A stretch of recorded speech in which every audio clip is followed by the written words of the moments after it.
이 시간 샬롬의 은총이 우리 모두의 마음속에 충만히 임하시기를 소망합니다. 저는 오늘 사도행전 1장 3절에서부터 11절 본문 말씀을 통해서 하늘로 올라가신 예수님을 증언하려고 합니다. 예수님은 부활하셨어요. 사도행전의 저자인 누가는 의사지요. 바울 사도를 같이 따라다니면서 바울 사도의 복음 전도 현장에서 함께 동역했던 누가, 그는 의사였습니다. 그런데 그 누가는 누가복음을 기록했고 사도행전을 기록했는데 사도행전에서는 예수님의 부활을 증언하고 있습니다. 3절에 보면은 그가 고난받으신 후에, 그는 예수 그리스도를 말씀하시죠. 고난받으신 후에라는 것은 예수님께서 십자가에서 못 박혀 죽으신 그 사건을 말해요. 또한 그들에게 확실한 많은 증거로 친히 살아계심을 나타내사 십자가에서 못 박혀 죽으셨고 부활하셔서 제자들에게 나타나셨다. 그리고 살아계심을 나타내셨다. 그렇게 가르쳐 주시죠. 그리고 40일 동안 그들에게 보이시며 하나님 나라의 일을 말씀하시니라. 죽으셨고 부활하신 예수님께서 40일 동안 제자들에게 나타나셔서 찾아오셔서 하늘나라의 비밀을, 말씀을 가르쳐 주셨다. 그렇게 기록하고 있습니다.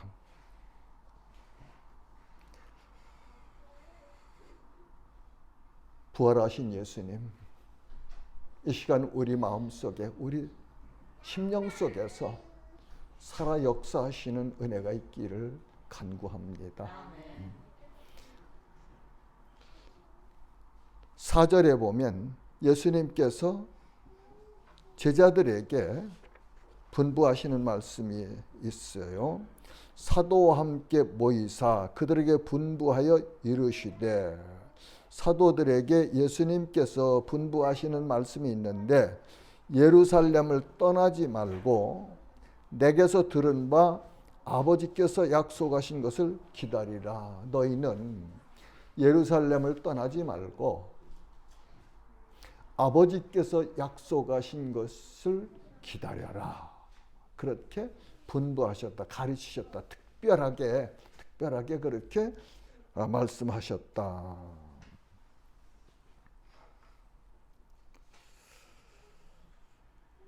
이 말씀은 예수님께서 승천하시면 아버지께로부터 보혜사 성령을 우리에게 보내주실 것을 약속하신 내용이에요.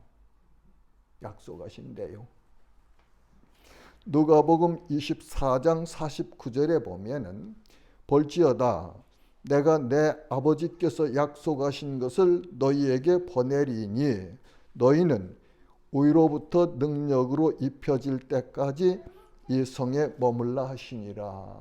누가복음과 사도행전을 연결하면서 저자는 누가복음에서 예수님께서 명령하신, 말씀하신 그 말씀을 사도행전에서 다시 이어가면서 예루살렘을 떠나지 말고 예수님께서, 부활하신 예수님께서 승천하시면 아버지께로부터 받아서 보혜사 성령을 보내주실 테니까 그 성령이 임하실 때까지, 너희가 성령을 받기까지 예루살렘을 떠나지 말고 기다려라. 그렇게 말씀하시거든요. 그러니까요, 우리가 예수를 믿어서 하나님의 백성으로 거듭나면, 하나님의 자녀로 거듭나면 성령이 우리 안에 내주하세요. 그 사람이 성도예요.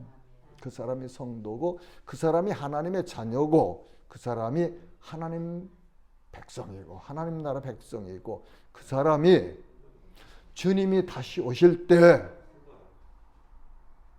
그 공중의 영화로운 혼인잔치에 부활해서 영화로운 몸으로 주님 앞에 설 수 있는 사람이에요. 그러니까 이 교회에 오면은 예배를 통해서, 말씀 공부를 통해서 하나님이 누구신가를 먼저 알아야 돼요. 그 다음에 나는 누군가를 알아야 되죠. 그렇죠? 그 다음에 예수님은 누구신가를 알아야 돼요.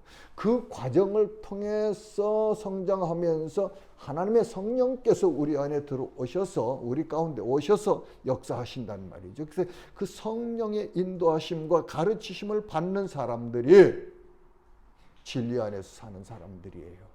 진리 안에서 자유하며 사는 사람들이에요. 이 형식에 매여가지고 굳어지고 딱딱해지고 하면은 유교적인 사상으로 볼 때는 굉장히 거룩한 것 같고 좋은 것 같지만 그건 아닙니다. 기독교는 생명입니다. 예수님은 생명이세요. 하나님은 생명이세요. 복음은 생명입니다. 생명이신 하나님의 생명을 성도들, 사람들에게 나누어 주는, 소개하는, 전파하는 하는 것이 설교고 메시지예요. 예. 뭐 잘하고 그거 잘해야 되죠. 그것도 필요해요. 그러나 가장 중요한 것은 생명이에요. 하나님의 생명. 그 하나님의 생명을 주시려고 예수님이 이 땅에 오셨고 죽으셨고 부활하셨고 승천하셔서 보혜사 성령을 보내주신 거거든요. 그래서 우리 안에 성령의 역사하심이, 그게 성령의 충만함이에요. 그렇죠? 성령 충만만 받아야 돼요. 그래서 늘 성령 안에서 기뻐하며 감사하면서 순례자길을 살아가는 그 모습이, 그 삶이 곧 하나님과 동행하는 삶입니다. 어떻게 하나님과 동행합니까? 내 안에 거하시는 성령, 하나님의 말씀을 가르쳐 주시면서 깨닫게 하시고, 그리고 하나님께서 기뻐하시는 삶을 살아갈 수 있도록 우리와 함께 하시는 보혜사, 그분과 함께 기뻐하며 하나님 말씀 따라가는 것이 하나님과 동행하는 삶 아니겠습니까? 네. 예수님께서 그렇게 말씀하시니 요한복음 14장 16절에서 17절은 내가 아버지께 구하겠으니 그가 또 다른 보혜사를 너희에게 주사 영원토록 너희와 항상 함께 있게 하리니 그는 진리의 영이라 세상은 능히 그를 받지 못하나니 이는 그를 보지도 못하고 알지도 못함이라. 그러나 너희는 그를 아나니 그는 너희와 함께 거하시며 또 너희 속에 계시겠습니다. 진리의 영인 하나님의 은혜를 보호해 주시는 보혜사 성령은 오셔서 우리 안에 거하시고 우리와 함께 하시고 우리 가운데 역사하시면서 우리를 진리 안으로 인도하신다. 그렇게 말씀하십니다. 또 요한복음 14장 26절은 보혜사 곧 아버지께서 내 이름으로 보내실 성령, 그가 너희에게 모든 것을 가르치고 내가 너희에게 말한 모든 것을 생각나게 하리라. 요한복음 16장 7절은 내가 떠나가지 아니하면 보혜사가 너희에게로 오시지 아니할 것이요 가면 내가 그를 너희에게로 보내리니. 요한복음 16장 13절과 14절 말씀은 그러나 진리의 성령이 오시면 그가 너희를 모든 진리 가운데로 인도하시리니 그가 스스로 말하지 않고 오직 들은 것을 말하며 장래 일을 너희에게 알리시리라. 그가 내 영광을 나타내리니 내 것을 가지고 너희에게 알리시겠음이라. 그렇게 예수님께서 가르쳐 주신 말씀을 요한 사도는 기록해서 우리에게 전하여 주고 계세요. 그러니까 우리가 창조주 하나님을 바르게 알아야 돼요. 그렇죠? 그 하나님을 늘 경외해야 돼요. 나 자신이 하나님 형상대로 지음 받은 존귀한 자인데 우리 조상이 타락하여 하나님 앞에 범죄함으로 내가 죄인의 후손으로 태어난 죄인이라는 사실을 알아야 돼요. 이 죄인의 반열에서 하나님께로 갈 수 있는 길이 없었습니다. 그런데 그 죄인이 하나님께로 갈 수 있는 길을 만들어 주신 분이 예수님이시잖아요. 그래서 그분은 하나님이시면서 사람의 몸을 입고 이 땅에 오셔서 우리의 죄를 대신 지시고 십자가에서 못 박혀 죽으셨어요. 그 예수님 말씀하시죠. 요한복음 14장 6절. 내가 곧 길이요 진리요 생명이니 나로 말미암지 않고는 예수님으로 말미암지 않고는 아버지께로 올 자가 없느니라. 예수님을 통하지 않고는 예수님을 믿지 않고는 예수님의 은혜를 입지 않고는 하나님 앞에 나갈 수 있는 길이 없고 방법이 없는 것을 우리가 알고 인정해야 돼요. 그래서 예수 믿는 것이 귀한 거예요. 예수를 믿으면 죄를 용서받고 하나님의 자녀가 될 수 있는 이 엄청난 복을 받는 것이 곧 예수 믿는 진리입니다. 예. 그래서 우리는 예수 믿으세요. 예수 믿으세요. 예수 믿으세요 하고 전도하는 거 아닙니까?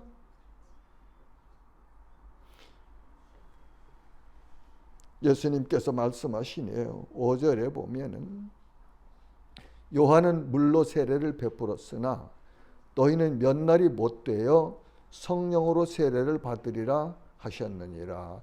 여기 5절에 보면 요한은 물 세례를 베풀었어요. 그렇죠? 오늘 우리 용기군이 받는 물 세례. 그런데 예수님께서 뭐라고 말씀하시면 성령으로 세례를 받으리라 말씀하셨어요. 물 세례와 성령 세례가 있다. 그렇게 예수님 가르쳐 주세요. 이 물 세례와 성령 세례는 다음 제가 한 강의에서 좀 디테일하게 깊이 있게 정리해서 나누려고 해요. 만약에 이 강단에서 못하면 다른 강단에서 하든지 아니면 하은나를 통해서 하든지 할 거예요.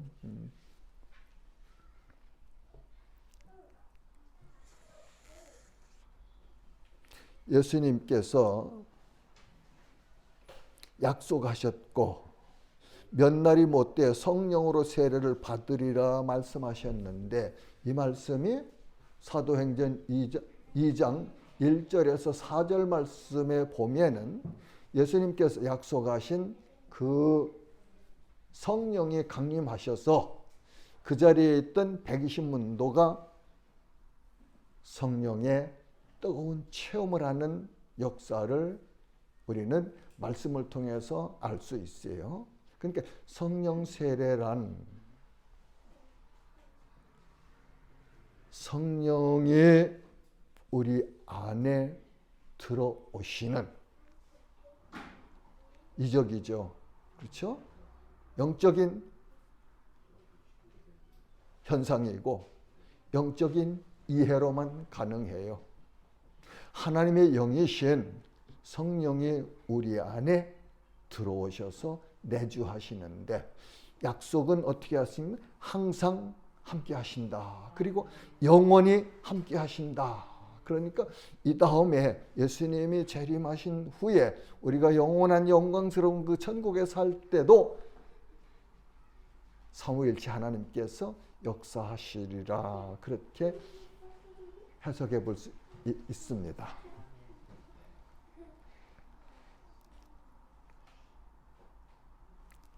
자, 이렇게 예수님께서 가르쳐 주셨는데 제자들은 예수님께 질문합니다. 6절 보면은 그들이 모였을 때 예수께 여쭈어 이르되 주께서 이스라엘 나라를 회복하심이 이때니까 하니, 부활하셔서 이제 승천하시기 직전에 상황이죠. 그런데 제자들은 예수님, 이스라엘을 회복하실 때가 이때입니까? 아직 이 제자들은, 사도들은 영적인 눈이 열리지를 않았을 때예요. 왜냐하면 성령이 강림하지 않으셨기 때문에. 그렇죠? 3년 동안 예수님을 따라다니면서 하나님 나라의 복음을 듣고 전도도 나가서 했고 이적도 행함을 보았고 예수님과 함께 살았지만 부활하신 예수님을 만났을 때도 그들은 보이고 손에 잡히고 들리고 하는 이 땅의 나라만 생각하고 있었습니다. 오늘도 우리가 성령의 충만함을 입지 않고는 이 제자들의 삶과 같은 삶을 살 수가 있습니다. 이 땅에 보이는 것, 손에 잡히는 것, 눈에 보이는 것, 들리는 것, 그것만 가지고 이게 전부라고 생각하며 살 수 있죠. 아니에요. 그건 아니에요.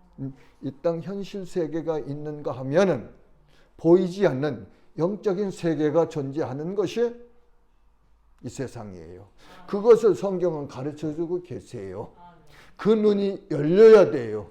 그 세상을 누려야 돼요. 그래야 하늘나라의 참 기쁨을 우리가 맛보고 누리고 찬양할 수 있는 거거든요. 세상은 우리를 어렵게 합니다. 고통스럽게 합니다. 그것이 세상이에요. 우리가 이 세상 사는 동안 그 안에서 살 수밖에 없어요. 근데 그 세상을 이길 수 있는 능력은 어디서 나옵니까? 하늘나라에 하나님께서 성령을 통해 주시는 그 능력, 은혜, 기쁨, 감사, 찬양을 하면서 갈 때 순례자의 삶을 온전히 살아갈 수 있는 거예요. 그래서 보이는 것과 보이지 않는 것을 겸해서 볼 수 있는 영의 눈이 열려야 돼요. 성경에 보면은 누가복음 24장에도 그렇잖아요. 엠마오로 가던 그 두 제자, 보이는 것만 그들은 알고 있었어요. 예수님께서 그들의 마음을 열어주시니 그 다음에 깨닫는 거거든요. 에베소서에도 보면은 너희의 마음 눈을 열어주셔서, 우리 마음 눈, 영의 눈이란 말이죠. 영의 눈, 속 사람의 눈, 이 눈이 열린 사람이 돼야 됩니다. 여러분, 그렇지 않으면요 신앙생활하는 것이, 교회 생활하는 것이 너무너무 힘들어요. 율법에 매여야 되니까. 기독교는, 복음은 율법을 완성하고 성취하신 예수님 안에서 우리는 자유함을 누리는 사람들이에요.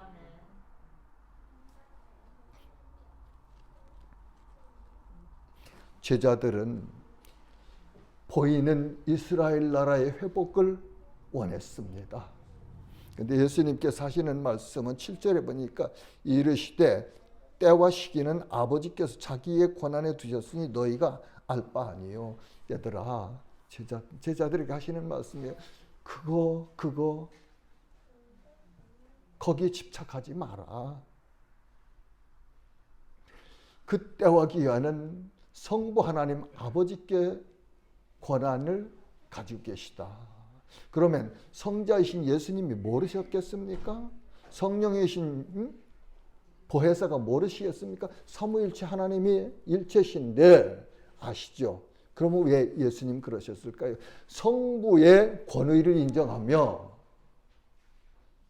성부의 영광을 나타내기 위해서 존경하는 그런 의미에서 우리가 이 말씀을 받을 수 있을 거예요. 그렇지 않으면 이해가 잘 안 됩니다.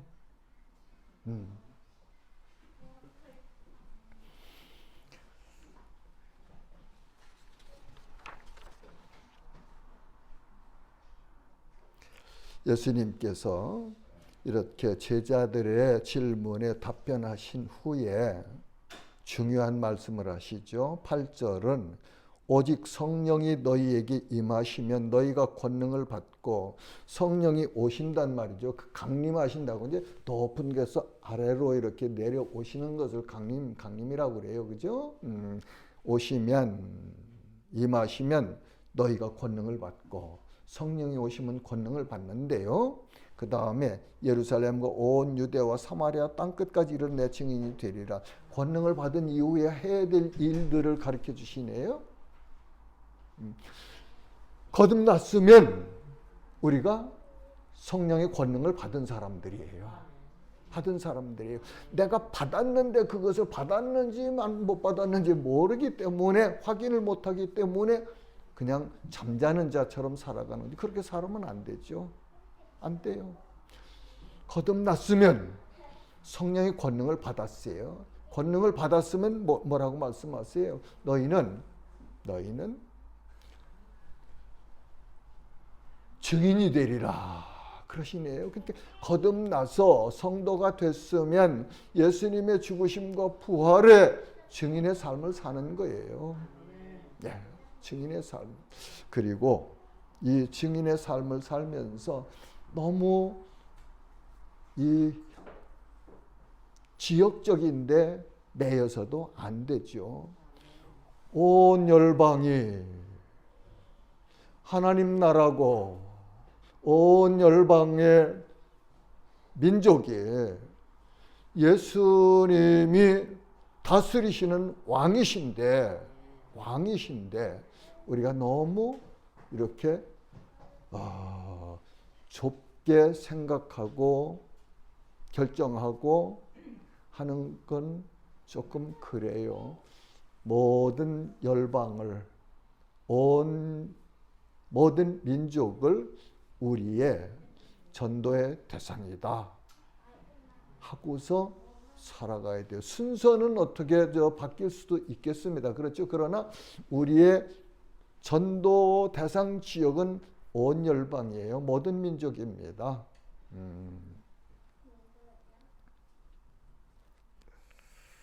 사도행전 28장까지 보면요, 예수님께서 말씀하신 이 1장 8절의 말씀을 이루어가는 과정에 쭉 기록되어 있어요. 그래서 예루살렘, 온 유대, 사마리아 복음화가 그때 이 사도행전에 돼요. 그리고 이제 땅 끝을 향해서 나가는 기록이 사도행전 28장을 통해서 우리에게 가르쳐 주시거든요.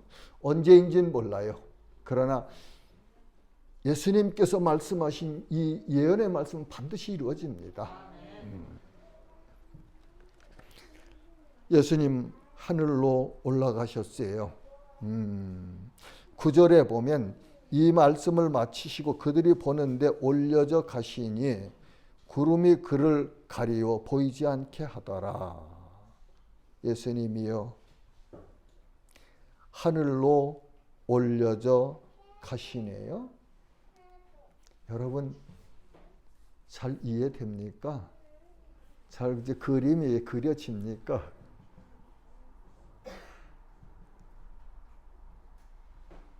쉽지 않죠.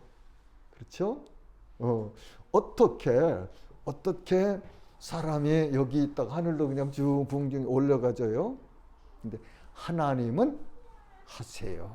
하나님은 하세요. 그렇게 우리의 능력과 우리가 가지고 있는 경험적인 이 지식, 그걸 가지고 하나님의 말씀을 이해하려고 그러면 이해가 다 안 돼요. 말씀 앞에 설 때 우리는 하나님 성령께서 가르쳐 주세요. 그리고 내가 마음을 열고 겸손하게 무릎을 꿇고 주님 앞에 설 때에 진리의 영이신 성령께서 가르쳐 주신다고 요한일서에서 보면 그렇게 말씀하시거든요. 그러니까 보혜사께서 가르쳐 주실 때 우리가 하나님의 말씀을 그러니까 영적인 것과 육신적인 것을 이해할 수가 있어요. 이 보이는 세상 일과 보이지 않는 영적 세계가 이 말씀 안에 다 기록되어 있는데 그것을 이해하려면 진리의 영이신 성령께서 가르쳐 주셔야 우리가 깨달을 수 있다, 그런 말씀이에요. 얼마든지 예수님은 그렇게 올려주셨어요. 왜요? 하나님은 전능하시기 때문에.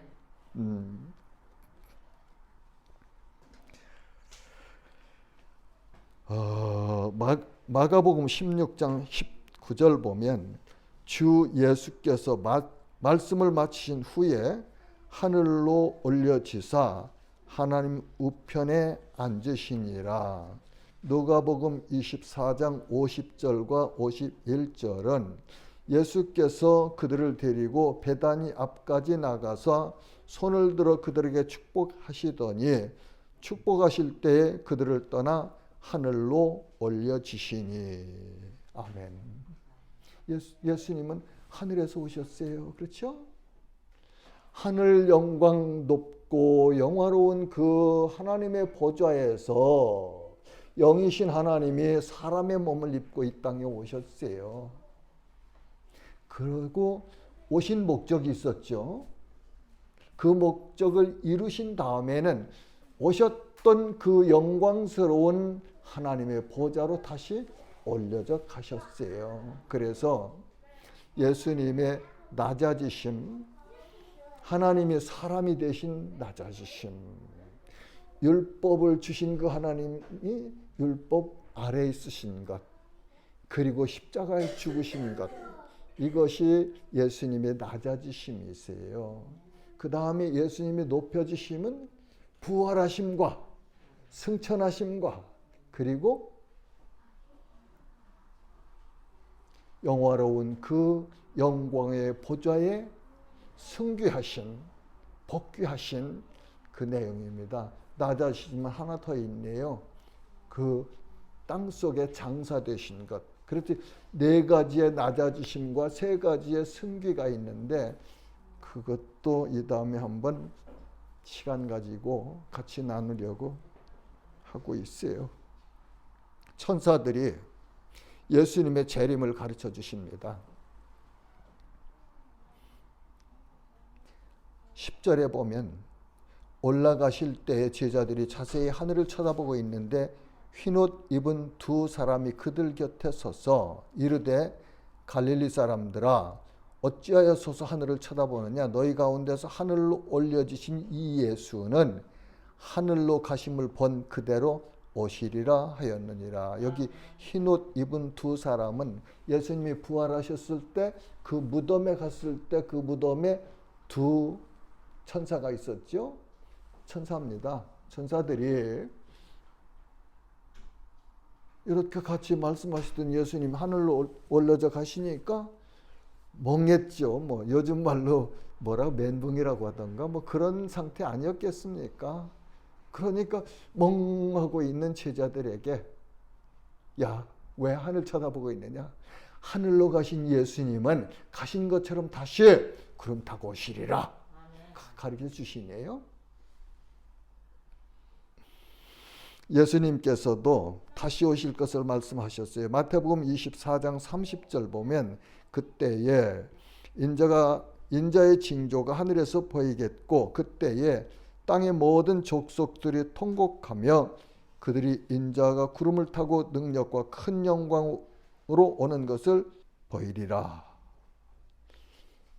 사도 바울도 데살로니가전서에서 주님께서 다시 오실 것을 알려주십니다. 데살로니가전서 4장 16절에서 17절 말씀은 주께서 호령과 천사장의 소리와 하나님의 나팔 소리로 친히 하늘로부터 강림하시리니 그리스도 안에서 죽은 자들이 먼저 일어나고 그 후에 우리 살아남은 자들도 그들과 함께 구름 속으로 끌어올려 공중에서 주를 영접하게 하시리니 그리하여 우리가 항상 주와 함께 있으리라. 아멘.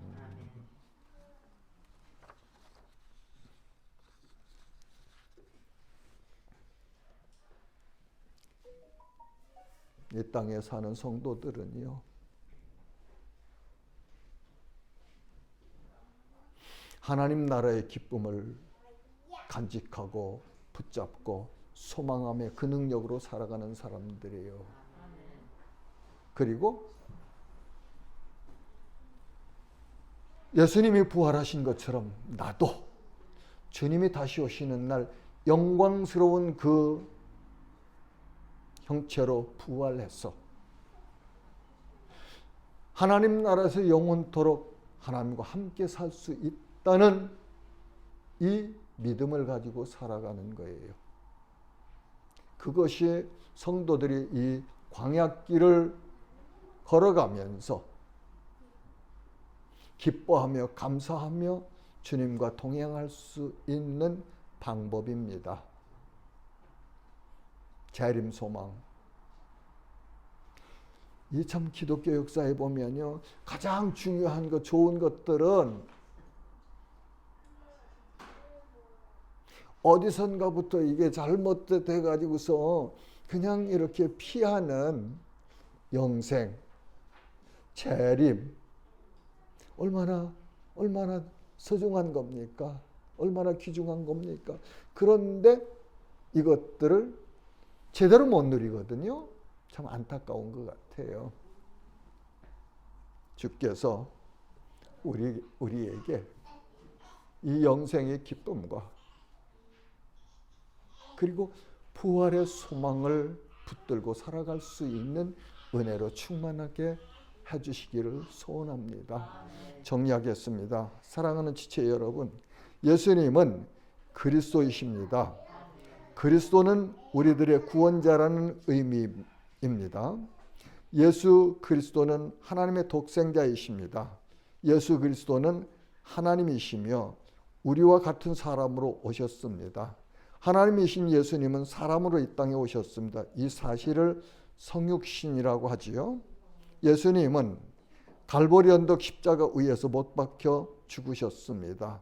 이 십자가는 저주받은 사람이 달려 죽는 형틀이라고 민수기에서 성경은 가르쳐 줍니다. 예수님은 아무 죄도 없으신 분이 왜 십자가에서 죽으셨을까요? 예수님은 하나님 앞에서 치루어야 할 우리의 믿는 자들의 죄를 대신하여 속죄하신 죽음을 죽으셨습니다. 저의 죄, 여러분들의 죄, 우리 모두 한 사람 한 사람의 죄를 예수님께서 대신 지시고 하나님 앞에서 내가 받아야 될 형벌을 예수님이 대신 받아주셨다, 그런 의미예요. 이 사실을 성경은 대속죽음이 제물이 되셨다고 말씀하십니다. 예수님은 우리의 죄를 대신하여 형벌을 받으셨습니다. 로마 병정들의 채찍에 온몸이 찢어지는 고통을 기쁨으로 감당하셨다고 성경은 우리에게 가르쳐 주십니다. 왜요? 우리를 구원하시는 그 기쁨을 바라보시면서 자기 몸이 찢어지는 그 아픈 수치스러운 채찍에 맞으시면서도 예수님은 기뻐하셨다, 그런 말씀이에요. 이것은 하나님께서 우리를 사랑하신다는 증거입니다. 원수된 자들을 사랑하시어 하나님이 사람의 몸을 입고 오셔서 십자가에서 죽으시는 그 사랑, 그 은혜, 그 긍휼하심, 우리를 불쌍히 여기시는 하나님의 그 사랑을 가슴속 깊이 깨닫고 느끼고 체험하며 사시는 은혜가 있으시기를 바랍니다. 예수님은 장사한 지 사흘 만에 다시 살아나셨습니다. 부활하신 예수님은 40일 동안 제자들에게 나타나셨습니다. 예수님은 하늘에서 오셨다가 다시 하늘로 올라가셨습니다. 예수님은 하나님 우편 보좌에 앉아 계십니다. 그러면서 그 보좌에서 우리를 위하여서 중보하신다, 도구하신다, 간구하신다고 성경은 가르쳐 주세요.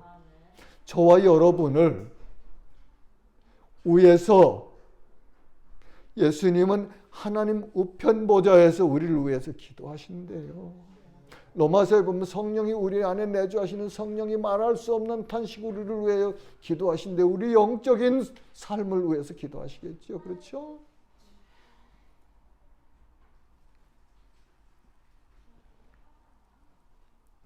예수님은 다시 오실 것입니다. 초림 때는 예수님은 구원의 주님으로 오셨어요. 구원자로 오셨어요. 이제 다시 오시는 예수님, 재림하시는 예수님은 심판주, 만왕의 왕으로 모든 열방과 민족과 사람들을 심판하시는 심판주로 오십니다. 그분이 우리를 구원하신 예수 그리스도 우리 주님이세요. 여러분, 세상이 바쁩니다. 많은 일들이 우리를 지치게 합니다. 그럴지라도 내 마음 깊은 곳에서 예수님이 항상 살아계셔야 돼요. 예수님의 은혜가 내 마음속에서 절절하게 역사하셔야 돼요. 그러면서 다시 오실 예수님을 재림을 소망하고 기다리면서, 그리고 언젠진 모르지만 주님께서 나를 부르시는 그날 내가 그 영화로우신 주님 앞에 선다는 사실을 기억하면서 살아가십시다. 그렇게 사노라면 인생 잠깐 지나간대요. 그리고 그렇게 사노라면 데살로니가 전서에서 바울이 말한 항상 기뻐하라, 쉬지 말고 기도하라, 범사에 감사하라, 그 말씀을 이루어가는 삶을 살 수 있는 비결이 곧 영생과 부활의 소망을 붙들고 살아가는 성도들이 누리는 삶이에요. 그런 은혜로 우리 모두 승리하시기를 주님의 이름으로 축복합니다. 하나님 은혜 감사합니다.